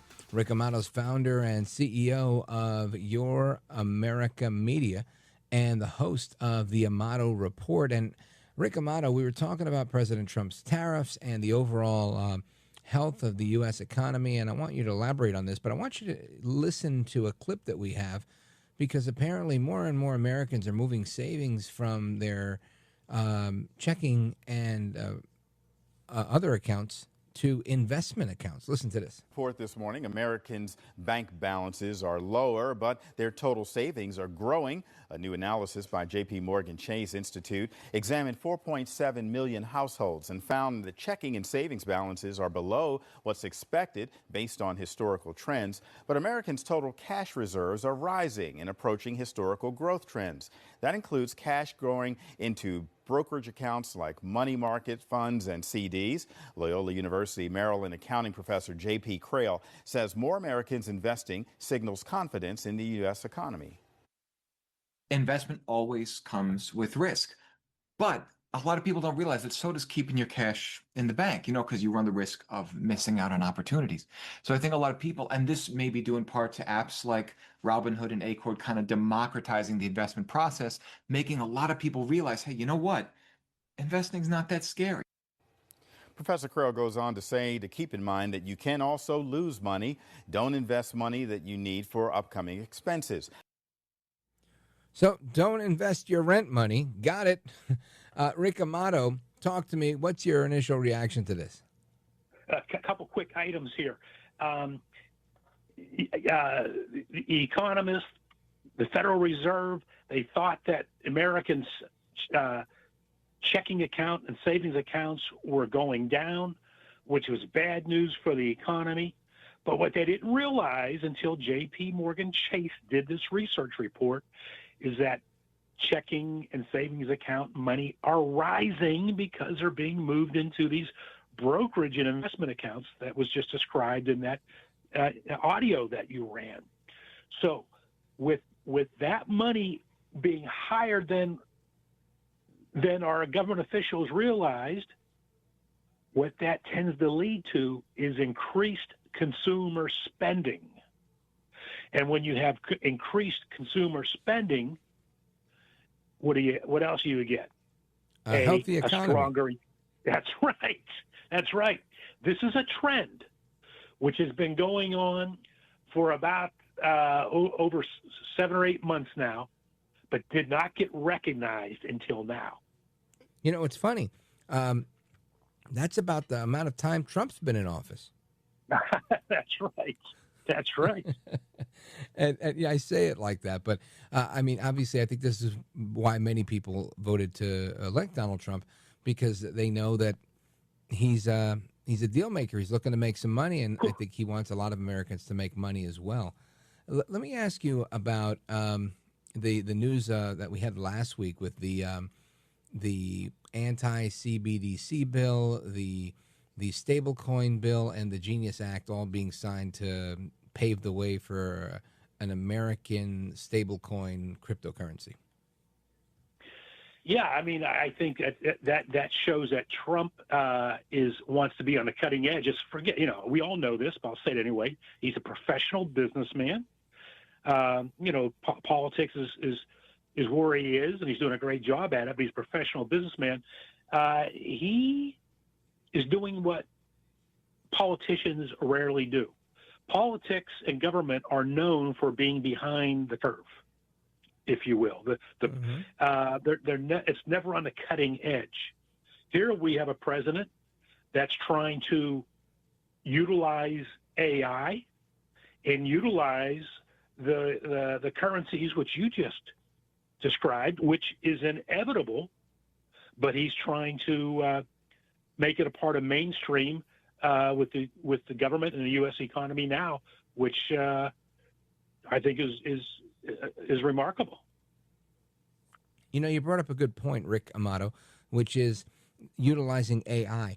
And I think that's the, AI, robotics. I feel like this is the linchpin. This is the secret weapon when people say there's no way we're going to beat China in manufacturing, or when Barack Obama says, what's he going to do? Bring manufacturing back to America? What's he going to do? Wave a magic wand? Right? And I'm not saying we're going to take out China either. But what I am saying is we are the United States, and we are the largest economy. We have a lot of power, a lot of buying power. There's no reason why we can't give anybody a run for their money. That's right. Is that a fair statement? It's a fair statement, but it was even a greater Obama imitation you did. Oh, well, let me be clear. Rich, let me say this, and it comes right to the point that you're making. We're the largest economy, and this businessman president, unlike other presidents, is using that as he should be using it. And I'm going to be more specific. We heard about the trade deal with the EU that was just done. What was today? Monday, I think it was just done yesterday. Yesterday. Okay. Like 1 o'clock. All right. Here's some key points that no one, maybe they are, but I haven't seen it talked about in the media. And we're about to talk about it right now on the Rich Valdez Show. That's right. Rick Amato, breaking the news. Let's go. All right. So to put it in a nutshell here, tariffs on European goods for automobiles and everything else will be about 15% for some with some exceptions. But the deal includes a commitment from the EU to make strategic purchases from the United States on oil, natural gas, nuclear technology, while at the same time Europe plans to phase out energy purchases from Russia. Mm-hmm. That's a big deal, and I don't think you get there. You don't get there, I don't think, unless you are what you just said, the biggest economy in the world. Let me add this, Rich.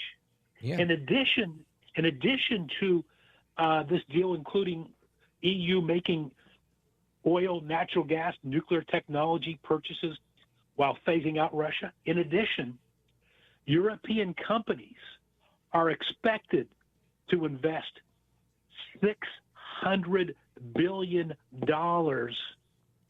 into the U.S. during the remainder of Trump's term. What's that going to do? It's going to create jobs. Yep. The EU Commission president, you did a good job of pronouncing her name earlier when you to start. I'm not going to fake it. Ursula von der Leyen. There you go. She's celebrating the deal.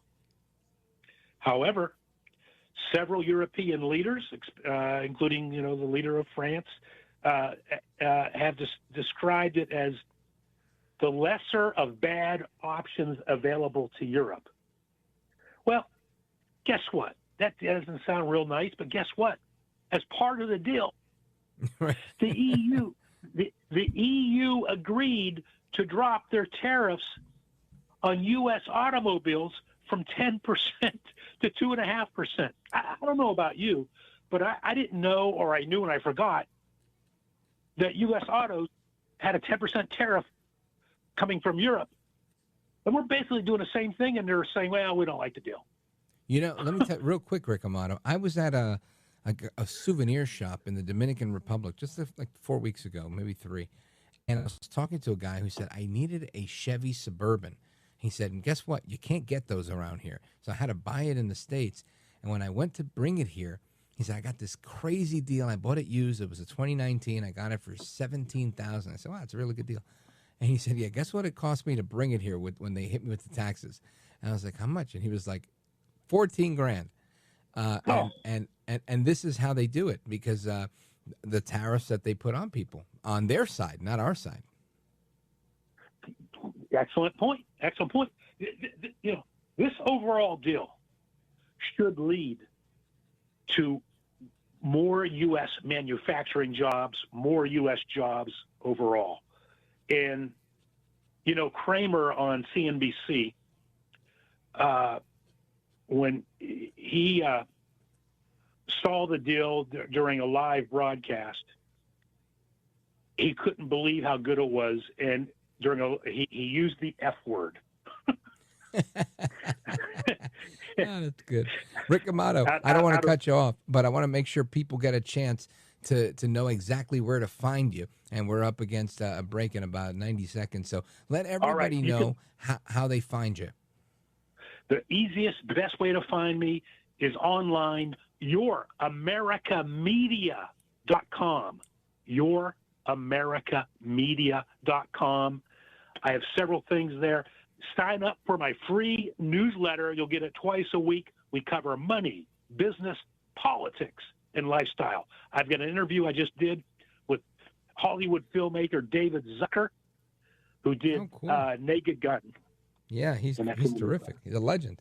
Well, Rick Amato, I want to thank you for being here. And if people want to follow you online, X, Instagram, where do they go?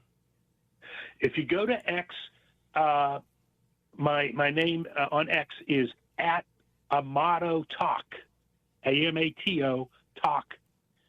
On Instagram, I'm under Rick Amato. Facebook, Rick Amato.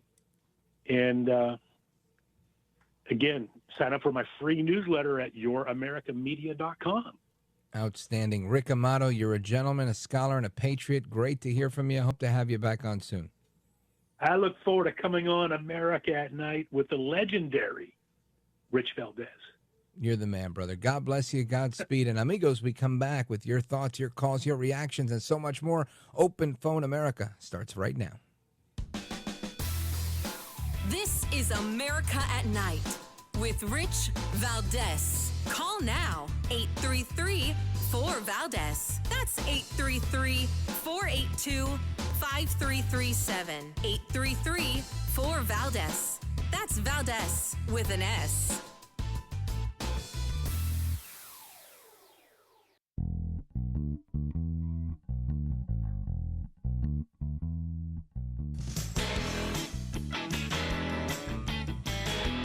I want to say thank you for what you do.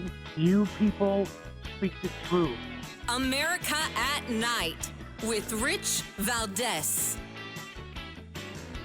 All right, amigos, here we go. Let's go to Lance, Kalispell, Montana, KOFI. Lance, how are you, my man?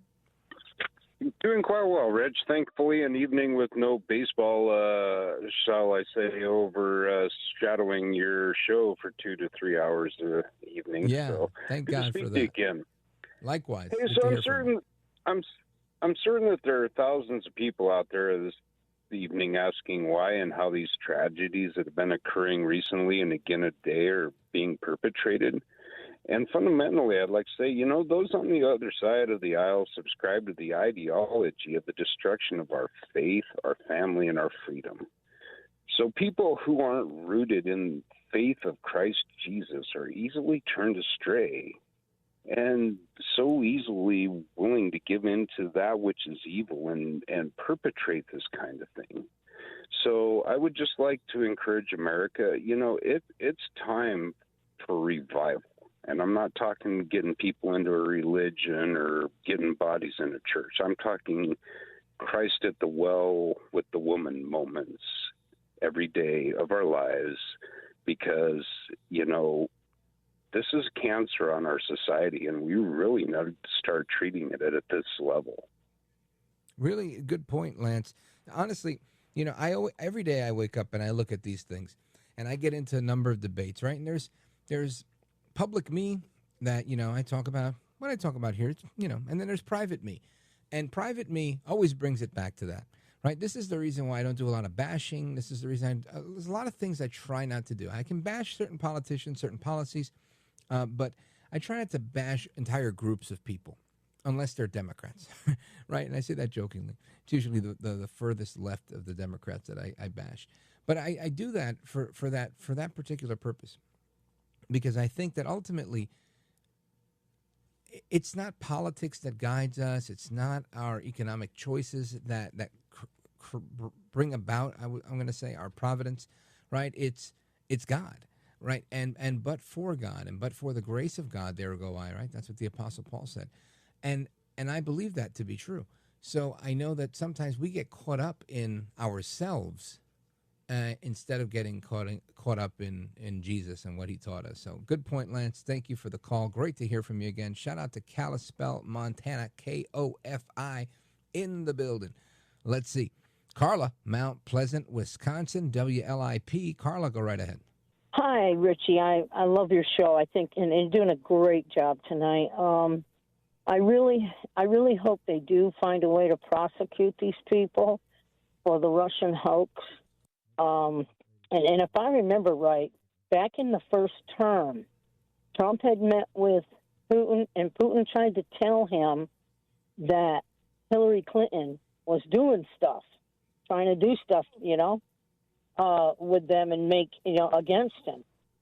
And so, I just, in this war, Trump is being drawn into so many things, and Elon went out there and started talking. I think they should have handled this behind the scenes, all this Epstein stuff.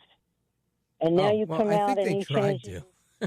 I think they tried to, Carla, and I think it didn't work that way. And again, I don't know that we know or we're ever going to know what really happened there, but I would suppose that, whatever it was that was going to be released, either they misunderstood it, right? Pam Bondi clarified that in one statement that she made, saying that she had 10,000 hours of video, and when she looked at it, it wasn't, in fact, video of Epstein or his clients committing vile acts against children, but it was, in fact, 10,000 hours of kiddie porn that they found there. And that was the end of that. Now, again, if you want to take her at her word or not is up to you, but I could see how things can be misconstrued. And something our guest earlier said, Cully Stimson, he said something that I thought was poignant, and it was people on both sides have their minds made up. So no matter what happens, they'll never be satisfied. And that I believe to be true. I think, the government could declassify the JFK stuff, and they're going to go, too little, too late. It's 50, 60 years, blah, blah, blah, blah, blah. The good stuff has already been cooked. They shredded it. They erased it. The tapes have been doctored. When you are incredulous to a particular story, it's quite likely you'll never see the truth the same way again.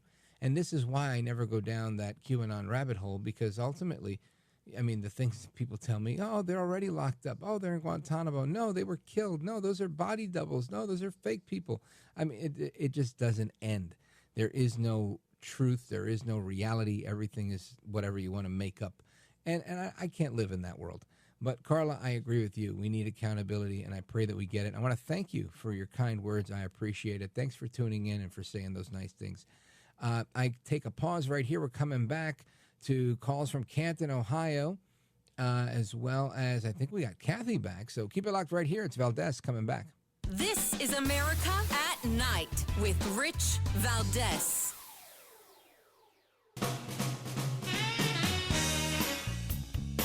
All right, amigos, it's the speed round. That means you got to make it count, and you got to make it quick. Let's go to Kathy, Oshkosh, Wisconsin, WOSH. Go for it, quickly. Yes, Rich, we need Congress to codify the work Trump is doing, but the effect of the Democrat policies came under a blaring light under the Biden family and Democrat administration.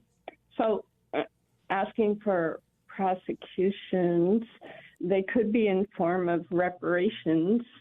And for example, there were many issues, but too many to count. But I think you're right. I think if people need to be prosecuted and put in jail if they can be. The other side of that coin is I just don't know that that's going to happen, and I'm not hanging my hat on that, so I won't be upset forever if it doesn't happen. Kathy, thanks for the call. I appreciate it. WOSH in the building. Ryan, Canton, Ohio, WNIR. Quickly. Hi, Rich Valdez. How are you doing tonight? Hey, Wonderful, I just thank want to you. let you know you do an incredible job, and I like the way they emphasize the S.